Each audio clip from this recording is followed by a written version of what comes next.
माध्यम से आपको बतलाएंगे गेंदे की उन्नत खेती मेरीगोल्ड फार्मिंग। गेंदे की खेती कब और कैसे करना चाहिए, वेस्ट वैरायटी जो कि हाइब्रिड किस्में हों। इसके अलावा दोस्तों बात करेंगे कितनी दूरी पर पौधरोपण करना चाहिए और व्यवस्थित तरीके से कैसे आप गेंदे की मेरीगोल्ड फार्मिंग की एडवांस खेती वैज्ञानिक खेती कैसे कर सकते हैं। तो इस वीडियो के माध्यम से कैसे आप नर्सरी तैयार कर सकते हैं, पौधे को कैसे ग्रो कर सकते हैं, स्प्रे, खाद और उर्वरक की मात्रा, इरिगेशन, फर्टिगेशन के साथ साथ खरपतवार की रोकथाम, उत्पादन, लागत, मुनाफा और नेट प्रॉफिट के साथ साथ लाइफ साइकिल। तो इस वीडियो के माध्यम से A to Z संपूर्ण जानकारी डिटेल में शेयर करेंगे, तो वीडियो पर बने रहिए। चलिए शुरू करते हैं। सबसे पहले बात करते हैं टाइमिंग। हर एक फसल के लिए टाइमिंग बहुत ज़्यादा ज़रूरी है। तो गेंदे की खेती वैसे तो आप 12 महीने कर सकते हैं, लेकिन इसके लिए जो एक्यूरेट और सही टाइम है, क्योंकि आप 12 महीने लगा सकते हैं लेकिन जो मार्केटिंग रेट है वो अच्छे नहीं मिलेंगे। तो इसलिए आपको हम जो टाइमिंग बतला रहे हैं इस टाइमिंग को आप फॉलो कर सकते हैं। बरसात के लिए जुलाई से अगस्त महीने पर आप लगाते हैं तो बेहतरीन बढ़वार देखने के लिए मिलेगी। गर्मियों के लिए आप दिसंबर से जनवरी के मध्य दोस्तों पौधरोपण कर सकते हैं। इन महीने पर पौधरोपण करते हैं और जब हार्वेस्टिंग के लिए फ्लावर तैयार होते हैं तो बाजार भाव मार्केटिंग रेट काफ़ी अच्छे देखने के लिए मिलते हैं अन्य मंथ की तुलना पर। भूमि और खेत की तैयारी के ऊपर दोस्तों बात करते हैं तो गेंदे की खेती सभी प्रकार की भूमि पर आप खेती कर सकते हैं, लेकिन अच्छा उत्पादन के लिए काली दोमट है, चिकनी दोमट है, पीली भूमि और रेतीली दोमट भूमि काफ़ी उपयुक्त मानी जाती है। बस मृदा की pH वैल्यू 6 से 7.2 के मध्य होना चाहिए। अब 7.5-8 से अधिक मृदा की pH वैल्यू है तो जब आप फार्म प्रिपरेशन करा रहे हो उस समय 50 किलोग्राम जिप्सम का आपको प्रयोग करना चाहिए। और उपयुक्त जीवाश्म पदार्थ वाली जो सॉइल होती है, भूमि खेत होते हैं, वहाँ पर आप मैरीगोल्ड फार्मिंग कर सकते हैं। इसके अलावा खेत की तैयारी नॉर्मल तरीके से 1 से 2 बार, जैसे तोता हल से प्लोविंग ठीक तरीके से जुताई करा लीजिए, प्लोविंग करा लीजिए। डिस्क हैरो या फिर हैरो की मदद से दोस्तों मिट्टी को ठीक तरीके से भुरभुरी करा लेना चाहिए। मिट्टी भुरभुरी होना बहुत ज़्यादा ज़रूरी है। इससे जब पौधरोपण आप करते हैं तो पौधों का काफ़ी अच्छा विकास होता है।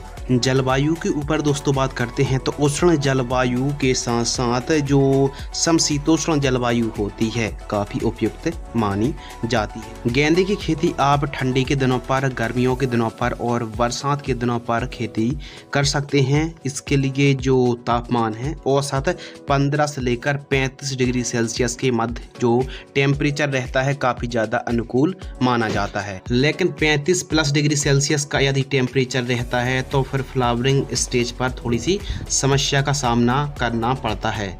उन्नतशील किस्मों के ऊपर दोस्तों बात करते हैं तो जो वेस्ट वैरायटी हैं, जो हाइब्रिड वैरायटी है, इंडस सीड्स की जो टेनिस बॉल के नाम से आती है, इसके फ्लावर का रंग येलो होता है।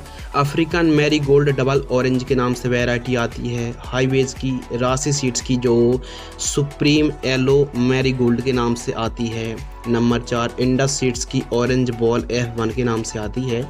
और कलकत्ता मैरीगोल्ड जैसी वैरायटी को आप लगा सकते हैं। इसके अलावा दोस्तों ICAR द्वारा जो विकसित वैरायटी की जाती हैं, जैसे पूषा नारंगी है, पूषा बसंती और पूषा बहार जैसी किस्म को भी आप लगा सकते हैं। यह विकसित किस्म होती हैं।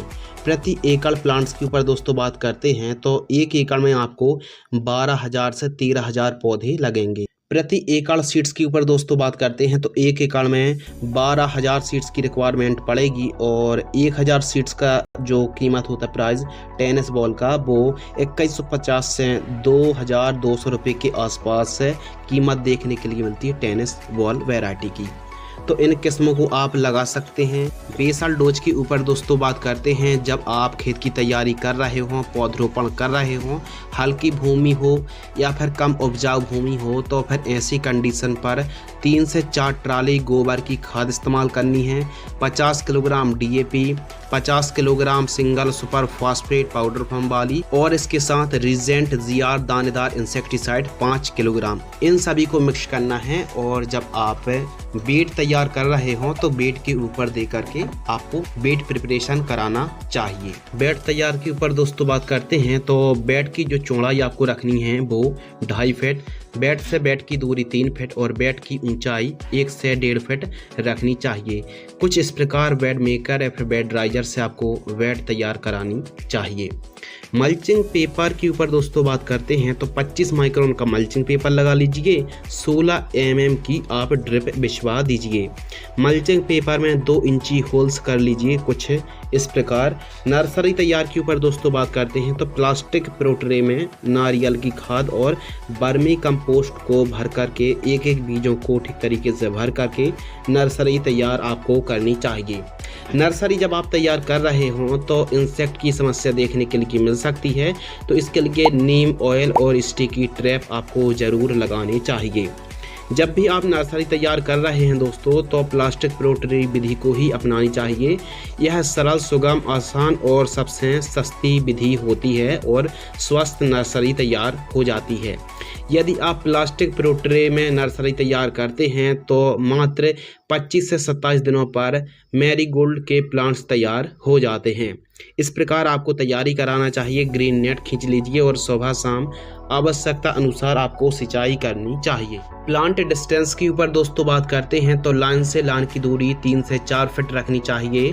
पौधे से पौधे की दूरी 1 से 1.5 फीट रखनी चाहिए और 3 इंची गहराई पर आपको पौधरोपण करना चाहिए।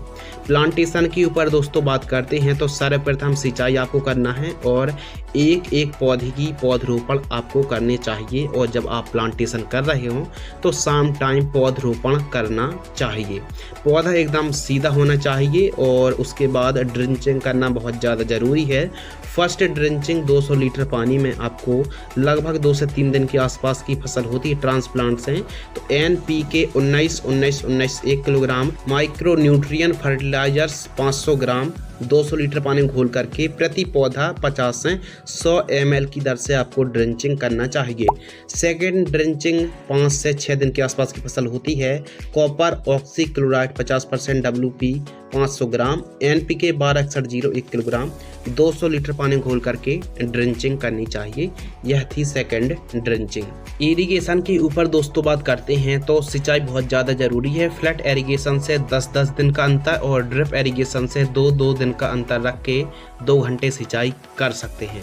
खरपतवार नियंत्रण के ऊपर दोस्तों बात करते हैं तो वीड कंट्रोल करना बहुत ज़्यादा ज़रूरी होता है, तो इसके लिए निराई गुड़ाई सबसे बेस्ट है।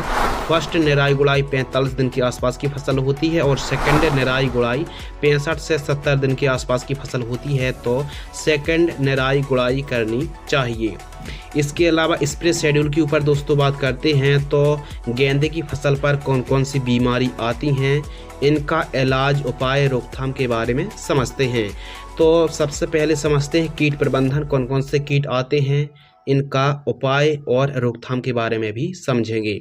तो प्रमुख रूप से एफिड, जैसिड, थ्रिप्स, सफ़ेद मक्खी, caterpillar, red mites, bacteria blight, powdery mildew, leaf miner, damping off, collar root, root rot और मिलीबग के साथ साथ पत्ती धब्बा रोग और सुंडी का प्रकोप देखने के लिए मिलता है। तो इसके लिए बहुत ज़्यादा ज़रूरी है कि ज़्यादा कीटनाशक दवाइयों का स्प्रे ना करना पड़े, तो पीला और नीला जो स्टिकी ट्रैप आता है उसको ज़रूर लगाना चाहिए। 5-6 फीट वाली जो ग्रीन नेट आती है खेत के चारों साइड खींच लीजिए। तारबंदी बहुत ज़्यादा ज़रूरी है यदि नीलगाय, जंगली जानवर परेशान करते हैं।